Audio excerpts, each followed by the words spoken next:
this invisible internal war of self-loathing. We'll be digging into the psychology behind why we sometimes feel deep down that we just don't deserve good things. Now, if you've ever felt like you're literally your own worst enemy, I promise you, you're not alone. And by the end of this, you're going to have a much clearer picture of what's actually happening right beneath the surface. So let's just dive right in by asking a really tough question. Why do we feel we don't deserve our dreams? Seriously, think about it for a second. A lot of us just have this lingering feeling that we aren't meant to have good things happen to us. And what's truly wild about this is that sometimes, no matter how far we've made it or how many goals we've literally checked off our list, we still don't feel content, right? The answer isn't easy, but it almost always points to a hidden, underlying struggle with our own self-worth. To really wrap our heads around this, we need to define the core issue here. Listen, self-loathing isn't just a fleeting moment of sadness or, just having a bad day. Not at all. It's an active, deeply held hatred for oneself, and it manifests in very specific, really destructive ways. We're talking sudden bursts of anger, actively sabotaging your own success, maintaining this persistently negative view of yourself, and harboring really low self-esteem. It's basically a lens through which you view everything, and it actively tears apart your present and your future. Now, this condition builds on a very specific foundation. It usually starts with constant self-criticism, basically becoming your own worst critic, plagued by guilt and absolutely refusing to forgive yourself for even the tiniest mistakes. I mean, we've all been there, right? But then that feeds into this deep insecurity where you're constantly comparing yourself to everyone else, feeling totally inadequate around anyone who just seems happy or confident, and ultimately, it leads to totally neglecting your basic self-care. You don't sleep well, you don't eat right, you skip exercising, and you refuse to pamper yourself simply because of this deep-seated grudge you're holding against yourself. And there is a really heartbreaking reality to neglecting that self-care. Listen to this quote. "Since your insides are at war with you, it only seems right to let yourself show it outwardly as well. When you look in the mirror, you don't want to see someone vibrant and cared for. Because of those foundational behaviors we just talked about, the result is this outwardly haggard reflection that you wrongly feel is completely unworthy of love. You're basically making your outside match the war that's happening on your inside." All right, let's move on to sign 4, refusing your own happiness. It's crazy to see this stark contrast in how self-loathing processes feedback. Like when praise or compliments actually come your way, you immediately view them as mocking. You straight up refuse to believe them because they just don't align with the story you're telling yourself. But criticism? Oh man, you take that straight to heart, don't you? Because it perfectly reinforces your negative internal narrative. It validates the self-hatred. And this creates what is literally a cycle of joylessness. It goes like this. You walk into a situation, immediately scanning for the negative. Then, when someone actually tries to praise you, you reject the compliment.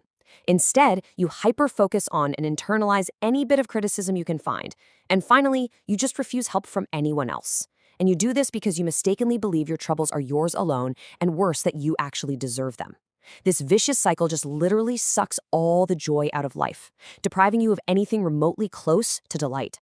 Moving to sign 5, the urge to isolate.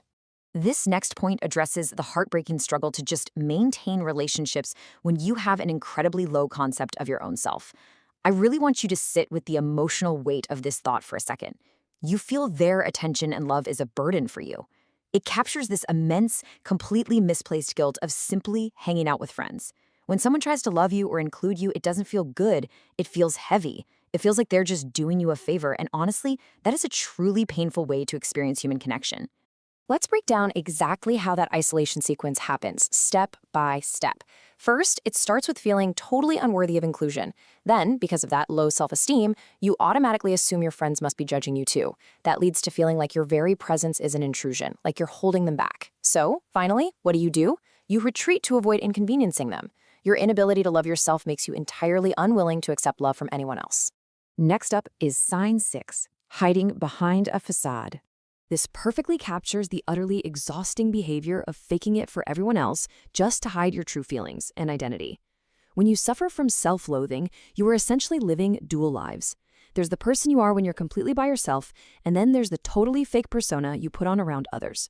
You wear this metaphorical mask because, at your absolute core, you hate who you really are, and you wouldn't dare let anyone else see that real version of you. And let me tell you, wearing that mask carries an incredible weight. It involves trying way too hard to fit in and be liked by everyone. It means constantly wishing you were someone else entirely. And it's all rooted in feeling deeply ashamed of your true self, driven by this powerful, lingering fear that no one will ever actually accept you.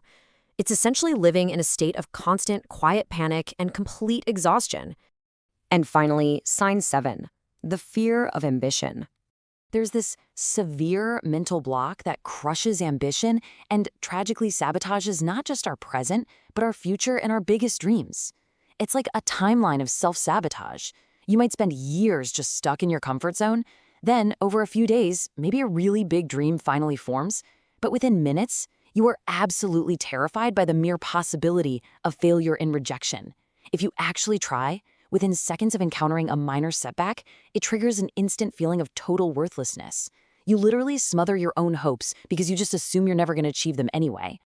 So, the absolutely crucial takeaway here is that you deny yourself opportunities to grow, and you have no new experiences simply because you don't believe in yourself. Your insecurities make it absolutely impossible to see your own capabilities, and by doing so, you entirely cut off your own path to success. You are the one not allowing yourself to succeed.